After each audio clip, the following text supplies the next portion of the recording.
अस्सलाम वालेकुम दोस्तों। पाकिस्तान में इस वक्त एक जंग की सी सूरत हाल हो चुकी है, क्योंकि अभी अभी ताज़ा इलेक्शंस हुए हैं और जिस तरह से इलेक्शन के रिजल्ट्स आते रहे हैं तो हमें जो है रिजल्ट्स में बहुत ज़्यादा उतार चढ़ाव देखने को मिला है।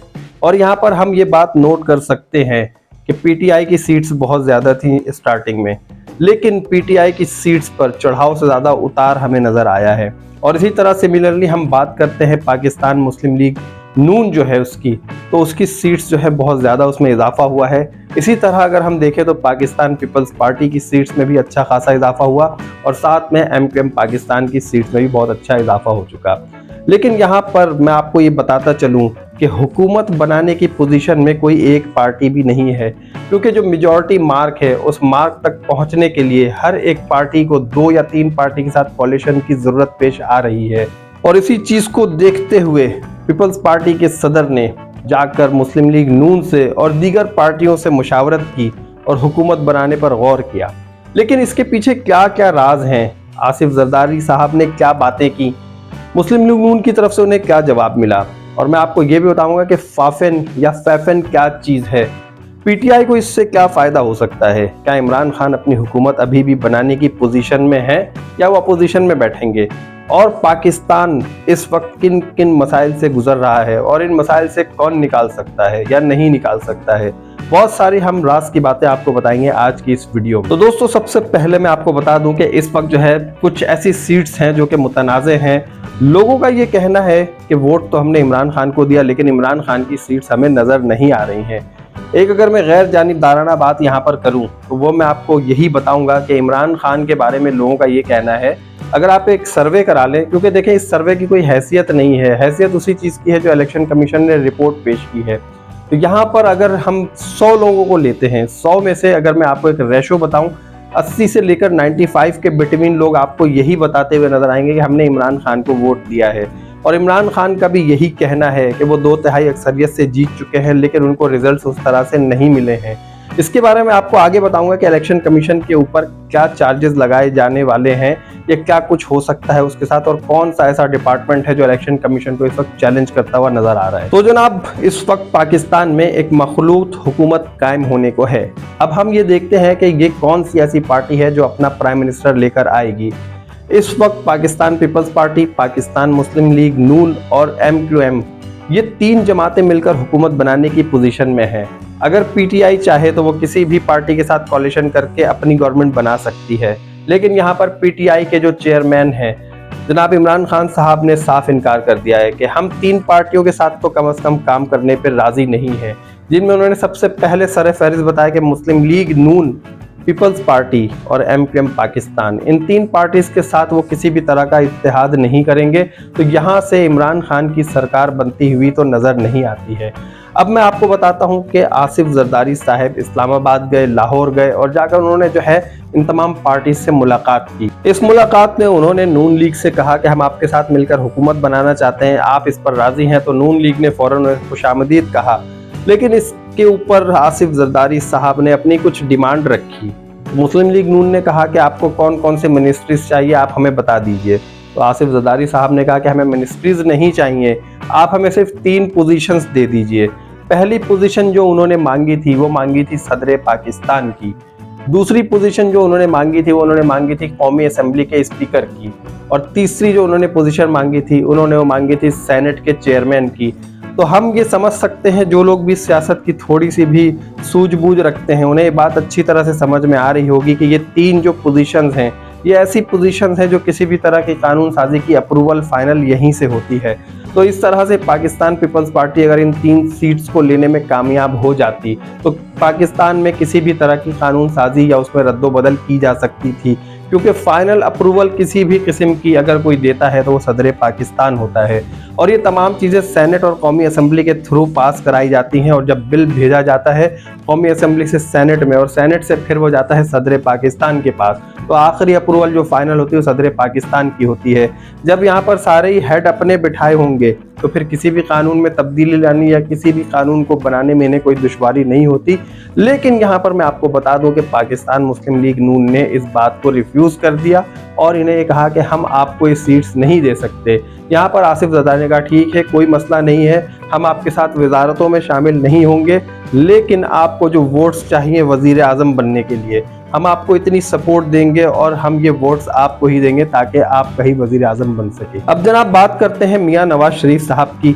लोगों का ये कहना है कि मियां नवाज शरीफ साहब जो है वजीर आजम बनेंगे। शुरू से लोग कहते चले आ रहे थे, लेकिन उन लोगों को ये धचका और ये सदमा उस वक्त लगा जब लोगों को पता चला कि मियां नवाज शरीफ साहब जो है वजीर आजम नहीं बन रहे हैं, जबकि वजीर आजम की सीट के लिए नामजद किया गया है मियां शहबाज शरीफ को, जो कि पहले भी वजीर आजम रह चुके हैं। और उन्होंने पाकिस्तान को किस बुलंदियों पे पहुंचाया है, कर्जे की किस बुलंदियों पे, ये हम और आप देख सकते हैं। बहरहाल आने वाले वक्तों में हम अच्छे की उम्मीद रखते हैं और कोशिश यही करेंगे, और हम इनसे उम्मीद यही रखते हैं कि ये पाकिस्तान के लिए कुछ अच्छा कर जाएं। वैसे देखते हैं कि क्या करते हैं, हो सकता है कि शायद बहुत अच्छा कर जाए, या हो सकता है कि कुछ भी अच्छा ना हो। तो हर तरह के हालात के लिए पाकिस्तानियों को तैयार रहना चाहिए। मियां नवाज शरीफ साहब ने यहाँ तक कि जब इलेक्शन के रिजल्ट्स आना शुरू हुए थे और रिजल्ट्स आए भी नहीं थे, पोलिंग के बाद ही उन्होंने जो है एक अपनी जो प्राइम मिनिस्टर की स्पीच होती है वो तैयार रखी थी और अपने आप को अपने ख्यालों में वजीर आजम समझ रहे थे, और वो स्पीच भी कर डाली और लोगों ने उसको बड़ा सराहा भी था, क्योंकि जो इनके चाहने वाले हैं वो तो यही समझ रहे थे कि मियां साहब ही वजीर आजम बनेंगे। लेकिन यहाँ पर ये फैसला बाद में हुआ कि मियां तो दो हैं, एक मियां नवाज है और एक मियां शहबाज है। तो बाद में मियां शहबाज की लॉटरी निकल आई और अगले वजीर आजम वही मुंतखब होने वाले हैं। अब यहाँ पर इमरान खान ने ऑलरेडी मना कर दिया कि हम किसी भी पार्टी के साथ अपना इत्तेहाद नहीं करेंगे। तो यहाँ पर हुकूमत किसकी बन सकती है? अब यहाँ पर जो हुकूमत बन सकती है मुस्लिम लीग नून की ही बन सकती है। अब यहाँ पर ये देखना है कि हमारे ऊपर जो है कोई 2200 अरब का कर्जा है जो डॉलर्स में आता है। अब ये जो 2200 डॉलर्स का जो कर्जा हमारे ऊपर है, क्या ये आने वाली हुकूमत इसे अदा कर सकेगी? तो इस वजह से भी जो इमरान खान की पार्टी है, जो पीटीआई है, उसने ये फैसला किया है कि ऐसा तो है नहीं कि जो हम आए हुकूमत में फ़ौरन और बहुत सारा ख़जाना रखा, हम कर्जा भी लौटा दें, अपने मुल्क का इंफ्रास्ट्रक्चर भी बेहतर कर दें, लोगों को रोज़गार दे दें, तालीम दे दें, सेहत दे दें। ऐसा पॉसिबल नहीं है। हमारा मुल्क अभी बहुत पीछे गया हुआ है। इसको लेवल पे लाने के लिए भी हमें आगे 10 से 20 साल चाहिए। लेकिन यहाँ पर अब जब जो नवाज ग्रुप है उसकी हुकूमत आएगी, तो यहाँ पर वो क्या करते हैं, कितनी डेवलपमेंट का काम करते हैं, मजीद कर्जे कैसे लेते हैं, कर्जों की किस्त कैसे भरते हैं, ये हम आगे देखेंगे। आवाम के ऊपर कितना टैक्स का बोझ डाला जाएगा, आवाम कितने और कर्जों तले दबती रहेगी, और जो पहले ही महंगाई की चक्की में पिसी हुई आवाम है वो मजीद और कितना पिसेगी। यहाँ पर इमरान खान के लिए एक पॉजिटिव पॉइंट जो नज़र आ रहा है लोगों को, पाकिस्तान की आवाम को नज़र आ रहा है, वो ये है कि इस वक्त अमेरिका ने भी जो है पाकिस्तान की पॉलिटिक्स में दिलचस्पी लेना शुरू कर दी है, और वो यही कह रहा है बार बार कि इलेक्शन कमीशन को चाहिए कि जो भी रिजल्ट्स हैं वो ऑनेस्टली शेयर करे लोगों के साथ, बजाय इसके कि रिजल्ट्स को आगे पीछे करे। ये मैं नहीं कह रहा हूँ कि आप लोग टेलीविजन चैनल्स पे देख सकते हैं कि आजकल क्या हो रहा है। और साथ में मैं आपको बता दूं कि इस वक्त जो है सिविल सोसाइटी का एक इदारा है, एक नेटवर्क में आता है एक इदारा जिससे हम फाफेन या फैफेन कहते हैं, FAFEN। इस इदारे का काम क्या है, ये इदारा क्या करता है, और ये इमरान खान के लिए कितना बेहतर हो सकता है, और ये इदारा इमरान खान के लिए उम्मीद की कौन सी ऐसी किरण ला सकता है जिससे इमरान खान की जो पार्टी है या इमरान खान के जो वोट है जो पाकिस्तानी अवाम ने उनको 2/3 अक्सरियत से जीतने के लिए दिए हैं। ये अवाम का कहना है कि हमने 2/3 अक्सरियत से जीतने के लिए इमरान खान को इतने वोट दिए हैं। तो देखते हैं ये इदारा कितना काम करता है। इस वक्त फाफिन जो एक इदारा है, इसने इलेक्शन कमीशन से कहा है कि वो आरओज के खिलाफ एक्शन ले, लीगल एक्शन ले, क्योंकि आरओज ने जो है अपनी ड्यूटी सही से फुलफिल नहीं की हैं, जो कि एक ट्रांसपेरेंसी होनी चाहिए थी इलेक्शन कमीशन के, जो इसमें वोट्स की काउंटिंग होती है, जो टेबुलेशन होती है कि किसको कितने वोट कास्ट किए गए और कहां कहां से किस किस को कितनी सीट्स मिलनी चाहिए थी, कहां कहां किस किस पोलिंग बूथ से किसको प्रोविंशियल कितने वोट मिले हैं, किसको फेडरल के कितने वोट मिले हैं। तो ये सारी जो काउंटिंग होती है इसमें कुछ लोगों को साथ रखा जाता है। वो कौन से लोग हैं मैं आपको बताता हूँ। इस काउंटिंग के दौरान जिन लोगों को रखा जाता है उनमें वो इलेक्शन के कैंडिडेट्स होते हैं, वो उम्मीदवार होते हैं जिन्होंने इलेक्शन में हिस्सा लिया होता है।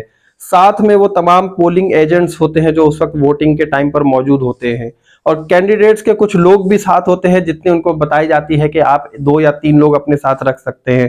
साथ में वो ऑब्जर्वर्स भी होते हैं जो उस वक्त पोलिंग के अमल को देख रहे होते हैं। तो इन लोगों की निगरानी में सारे वोट्स की काउंटिंग की जाती है, जो कि कई स्टेशंस पर, कई पोलिंग बूथ्स पर ऐसा नहीं किया गया। उनकी कितनी काउंटिंग है मैं आपको अभी बताता हूँ। इस इदारे का ये कहना है कि कौमी असम्बली की 260 में से 135 सीट्स के ऊपर जो भी काउंटिंग हुई है वो ठीक नहीं हुई है। जिस पर इलेक्शन कमीशन की एफर्ट्स पर कोई सवाल उठाया जा सकता है और ट्रांसपेरेंसी को चैलेंज किया जा सकता है। और इन सीट्स में 80 पंजाब, 23 सिंध, 18 केपीके और 11 बलूचिस्तान, जबकि 3 जो है वो इस्लामाबाद यानी कि आईसीटी में मौजूद हैं। तो दोस्तों अगर ये काउंटिंग फेयरली हो जाती है तो इमरान खान को हो सकता है मजीद सीट्स मिल जाएं और इमरान खान जो है अपनी हुकूमत बनाने की पोजीशन में आ सकते हैं। लेकिन ये तो एक हमारा ख्याल है, एक फहम है। अब हम ये देखते हैं कि ये इदारा इलेक्शन कमीशन को किस तरह से कानूनी दायरा कार में लेकर आता है और ट्रांसपेरेंसी के लिए कहता है। लेकिन अभी तक के फैसले और कैलकुलेशन के मुताबिक पाकिस्तान मुस्लिम लीग नून से मियां शहबाज शरीफ ही पाकिस्तान के अगले वजीर आजम होंगे। अब आगे आगे देखिए होता है क्या, क्या कोई और कानून अमल में आएगा, क्या किसी कानून पर अमल दरामद किया जाएगा, इन वोट्स की दोबारा काउंटिंग की जाएगी, फाफिन का इदारा कितना अपना किरदार अदा करेगा। तो जनाब अभी तक की इलेक्शन कमीशन की रिपोर्ट्स के मुताबिक, उसके रिजल्ट्स के मुताबिक आने वाले वक्तों में वजीर आजम होंगे मियां मोहम्मद शहबाज शरीफ साहब, जो कि पाकिस्तान मुस्लिम लीग नून के हैं और मियां नवाज शरीफ के छोटे भाई हैं।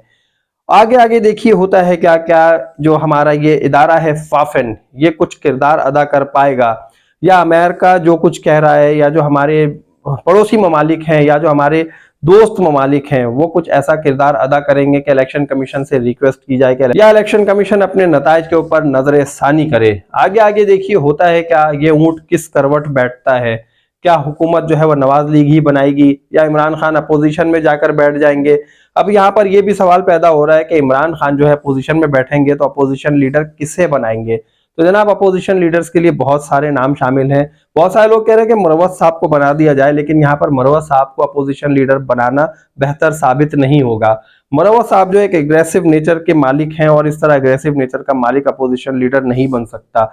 ये ठीक है कि किसी किसी जगह पर इस तरह के लोग काम आ जाते हैं, लेकिन अगर हम इस बात को जरा गौर से सोचें तो हमें ये बात समझ में आती है अपोजिशन लीडर जो होता है वो कम से कम ऐसा होना चाहिए जो समझ बूझ के जवाब दे सके, किसी भी कानून साजी में वो अपना किरदार अदा कर सके कि कानून आया पाकिस्तान के लिए बेहतर होगा, पाकिस्तान की आवाम के लिए बेहतर होगा, या किसी फर्द वाहिद के लिए कानून बनाया जा रहा है। तो इन तमाम चीजों को देखते हुए सारी चीजें की जाएंगी। अपोजिशन लीडर कौन होगा आने वाले वक्तों में देखेंगे। तो दोस्तों उम्मीद करता हूं आप लोगों को सियासत की सूझबूझ कुछ ना कुछ समझ में आ गई होगी कि हमारे मुल्क में किस तरह की सियासत चल रही है, इलेक्शन कमीशन का क्या किरदार है और फाफिन ने जो है अभी तक क्या रिपोर्ट्स जारी की हैं, और उसके अलावा इंटरनेशनली हमारे ऊपर जो है वो क्या सोचा जा रहा है कि पाकिस्तान किस तरह का मुल्क है। तो दोस्तों अपना बहुत ख्याल रखिएगा। जिन दोस्तों ने चैनल को सब्सक्राइब नहीं किया तो जल्दी से चैनल को सब्सक्राइब कर दीजिए, वीडियो को लाइक कर दीजिए और मुझे दीजिए इजाजत। अल्लाह हाफिज।